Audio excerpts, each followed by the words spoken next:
Welcome back to Dover's World and your host, noted equestrian and raconteur, Robert Dover. Got a question or comment? The phone lines will be open at 561-844-6167 in the Palm Beach, Florida area or anywhere in the world. Toll free, 1-800-889-0267. Once again, here's Robert. You know, throughout the time that I've been on the air, I have constantly tried to raise awareness to the plight of horses, whether it is about the wild mustangs that have been being, culled out of herds and mistreated and many times taken to slaughter, or whether or not it is the issue of horse slaughter in general. And I like to keep after this issue. And when I heard that Simone Netherlands was having a horse welfare convention, holding this convention in Oklahoma, a block away from a horse slaughter summit, I thought to myself, well, I have to have her on the show. So I'm very pleased to right now introduce Ms. Simone Netherlands to Dover's World. Simone, how are you doing? Hello? Hi, can you hear me okay?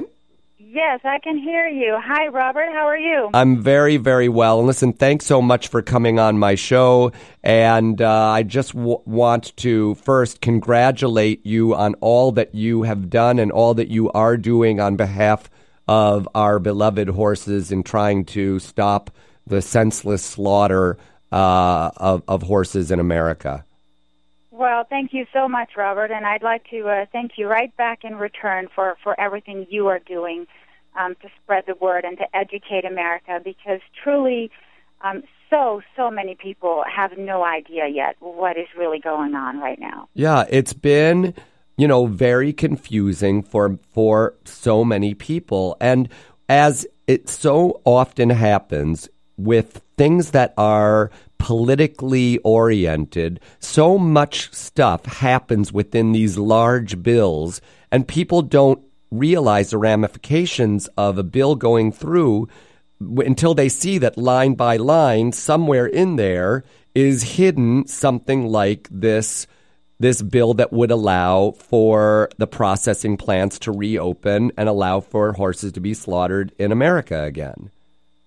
Right, exactly. It really is a problem with we have a lot of pro-horse slaughter legislators that are basically, and this is not just my opinion, but it's fact, that are basically bought off by campaign donations from very large pharmaceutical company Pfizer, from funds from the AQHA, horse breeders, that will just really push. Right now, they're pushing in several states for laws that would allow for tax incentives for horse slaughter facilities, that would protect them from lawsuits, for example, from anybody, from individuals or horse welfare organizations. And it's all in preparation of trying to open horse slaughter plants in America. So in many states right now, we just have to be really vigilant in keeping up with all these sneaky little laws that they are trying to push through. And so there's just a lot going on right now. And like you said, right now also we're going to have an equine conference in New York, in Chatham. Yes, that's right. And we have the Equine Welfare Alliance speaking there. Right now today we have the Children's Letter Writing Campaign going on in Washington, D.C. So all of us, little and large organizations are trying so hard to be all over the board. We're really working together right now, and we're really hoping to make some headway, because these pro horse slaughter organizations are so incredibly deceptive in everything they do, not just their name, which implies that they're for the horse, United Organizations of the Horse. Their summit is called Summit of the Horse, and it's just everything they do is incredibly deceptive. So it's hard for us to get the message out there and really educate people on what they are really there for, because they're very good in pretending that they're all for the welfare of horses and for the horse industry, and that they just want to help horses. And, it's like, sure, let's help horses by eating more of them. It's just ludicrous. And of course, the fact is that any horse that's ever had, for instance, a tattoo on its lip is basically not suitable for human consumption.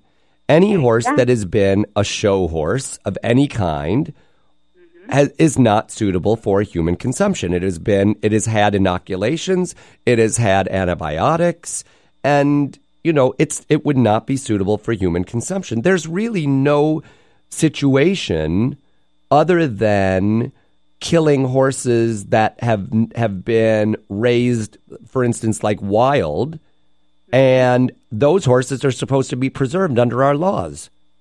Exactly. You're exactly right. And as you and I know as horse people, it's 99% of domestic horses that have received the substance bute. It is so very, very common. Of course. Horse aspirin, that there's rarely a horse that has never received that. That's right. That very toxic substance. That's right. And so, what I'm just so curious about is, what are they? They're these plants that would want to open up, would process this meat, and most certainly that meat would then be sent to other countries. Absolutely, yes. And this isn't, again, I just think that it's so ludicrous, the whole thing. And, I've been, and I don't know if you're familiar with Victoria McCullough, but most people that are in the horse industry, and also especially in the anti-slaughter groups, know of Victoria because she's been at the forefront in Washington on this issue. And she just sent me, a matter of fact, today, from the internet, all of the information regarding the 2012 American Equine Summit in Chatham, New York. So I think it's fantastic that, both Chatham, New York on this coming Saturday, March 31st, is having their summit to try to reverse, the damage done by Congress. And you, at the same time, out in Oklahoma, right? Absolutely. Are going to be having on the 3rd. Me, Robert. I am the director of Respect for Horses, but it is truly, truly all animal welfare organizations and horse welfare organizations that are really getting together, because at our press conference, which is actually called Summit of the Live Horse Press Conference, right, we will have speakers of the ASPCA, the Humane Society, Wild Horse Freedom Federation, Animal Rescue Unit, the Cloud Foundation. Which I love, everyone right. is truly, sticking together. We'll have a panel of equine experts, of 7 experts that will really address, all the questions that the live audience has, that the press has, and also that the online audience has, because we will be broadcasting that live through the internet so that anybody in the world can watch it and type in a question that they possibly could have about horse slaughter or opening new horse slaughter plants in America. I think it's great. And, when I think about that, visually, I see in my mind's eye, not only showing how brutal the slaughter of horses has been and continues to be, but I immediately have in my mind how people need to recognize that no animal other than the dog in human history has done more for our civilization than our equine friends. And this is something that I think, it should be brought to light through, movies and pictures, just what the horse has meant to civilization throughout our history, how much the horse has done from, over the thousands and thousands of years in order just to be, useful to humankind. Yeah, you really hit the nail right on the head. Of something that I always say is we truly betray the ones on whose back we built this country. without the horse, we would not be where we are today. Oh, of course not. I mean, when you think there would have been no transportation to bring us across the United States, there would have been no way to defend ourselves as, whether we were from the Indian nation or from the white people who decided to colonize America. No one would have been able to defend themselves without the horse. Without the horse, we would also never have had any kind of postal service. Exactly. So, it's so ironic because we schedule lobbying trips to Washington, D.C. several times a year to lobby, and there's all these horse statues, beautiful horse statues in Washington, D.C., right in front of buildings. And it's like I always look at that, and I look at the statue, and I go, what does that statue really mean when we're sending 120,000 of our American horses across the borders to be slaughtered in the most brutal ways that you can possibly imagine? Exactly. It's so ironic. Exactly. And then, though, Simone, there are those people who say to what you just said, well, that's why we need to open up these plants in America again so that we can ensure that the horses are not transported to these places in Mexico or Canada where they are treated brutally in the way they are slaughtered. What do you say to that?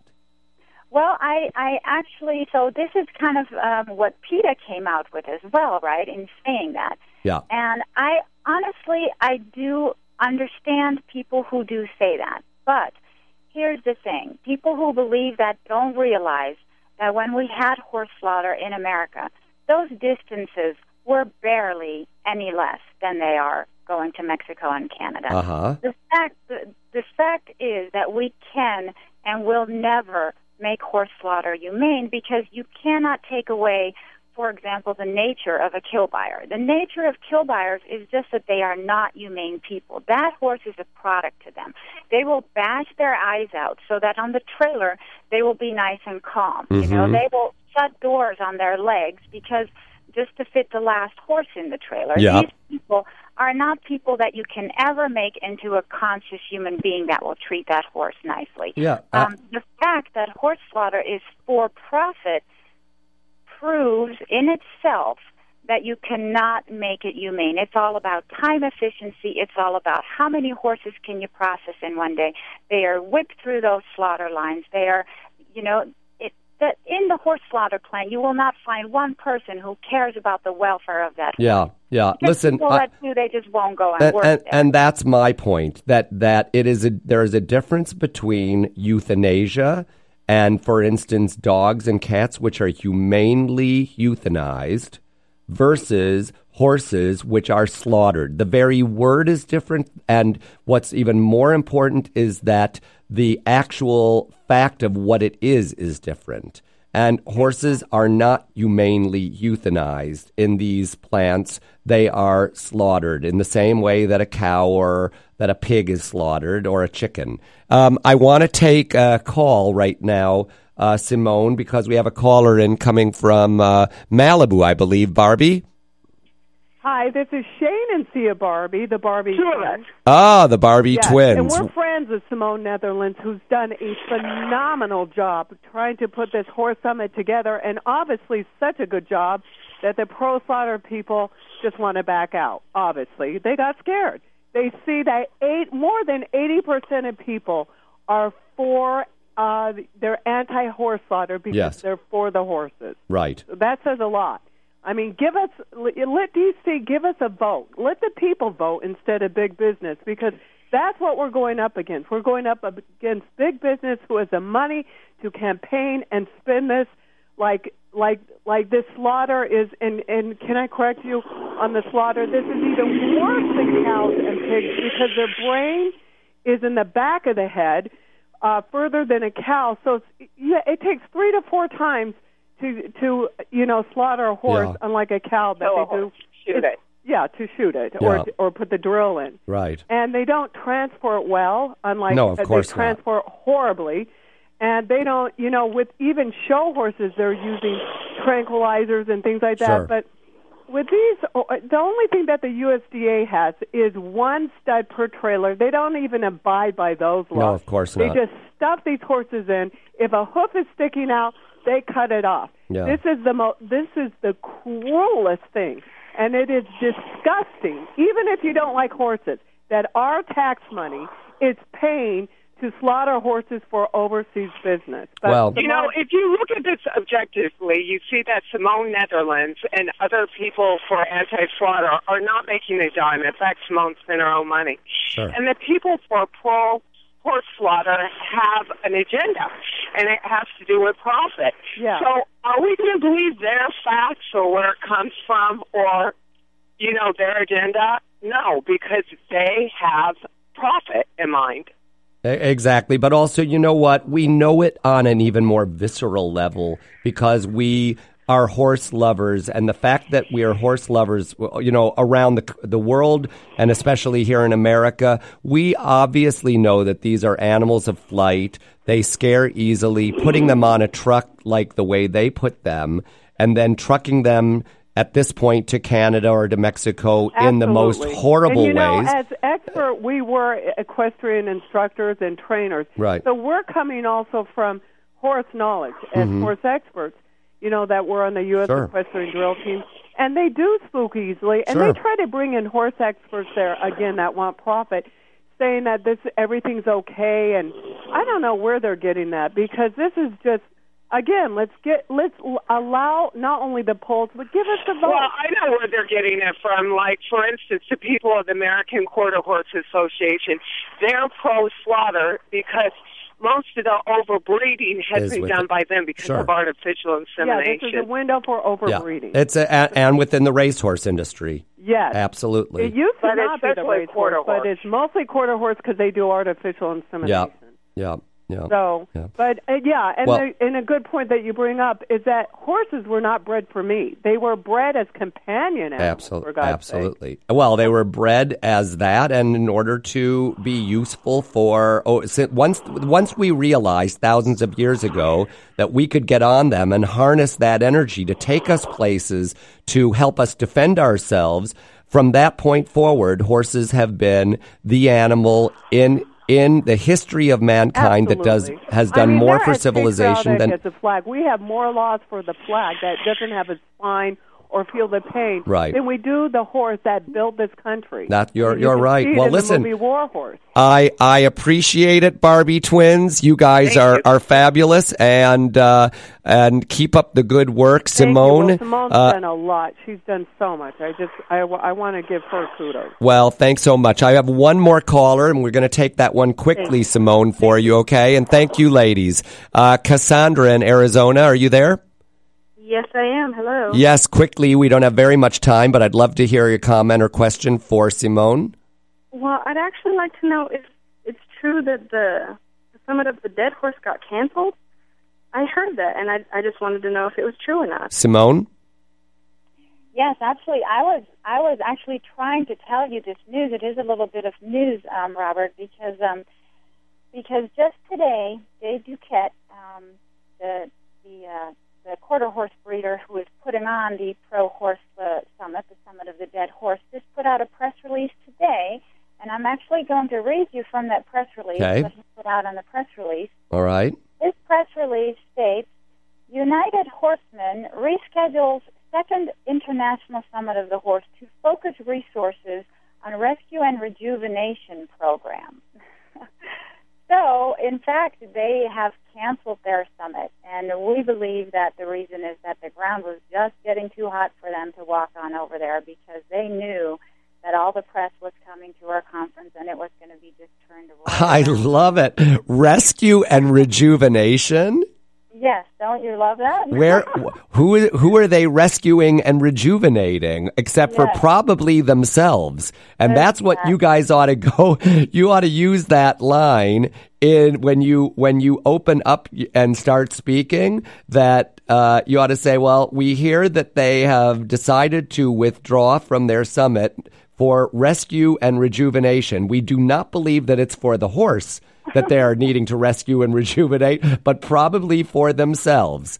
And it is funny, isn't it? I think that it's a sad, sad state of affairs when, and this is what this is all about, when politicians start getting involved in something like that. And, what I just hope for is that you guys keep this ground swelling across America, keep moving forward. Anytime that I can help you, Simone, and Victoria knows that I am always ready to help her. I think that this 2012 American Equine Summit in Chatham on March 31st and Sunday, April 1st, as well as your meeting, which is going to be happening on 1 week from today, right? Exactly. It's called the Summit of the Live Horse Press Conference, and we're definitely going through with that. We have so many horse advocates from all over the country coming. I love it. So much press has confirmed. And it will be live on the Internet via Ustream from 12 to 2 p.m. CDT time. Right. Did you send me that link already? If you didn't send me that link, send me that link, and I'll post it on doversworld.com. And how else can they find it if they want to go to a website right now? If people want to go to a website right now, where should they go? Yes. So on the link itself, my channel won't be up until the day itself. Because we hired a professional webcast. Sure. But what information? So they go to www.respect4horses.com. Respect 4, and the 4 is a number 4. Exactly. Horses. And that's where the link will be available. Fantastic. Anyone can put this link on their website. Great. And I will be doing it for you, and hopefully people will be watching from all over the world as you have your press conference, and I wish you all the best of luck. No, I wish I could be there with you all. Hopefully someday in the future I'll be able to attend one of your press conferences, okay? Well, that will just be wonderful. And thank you for everything you do, Robert. We really appreciate it. Thank you so much, Simone. That's Simone Netherlands of the Horse Welfare Conference coming up. And it's very, very exciting. Be there if you can in Oklahoma and support her in the fight against horse slaughter. Also support my good friend Victoria McCullough, and go if you're in the Chatham, New York area on March the 31st and April 1st to the 2012 American Equine Summit. Both organizations, both groups are doing everything they can to ban horse slaughter in America.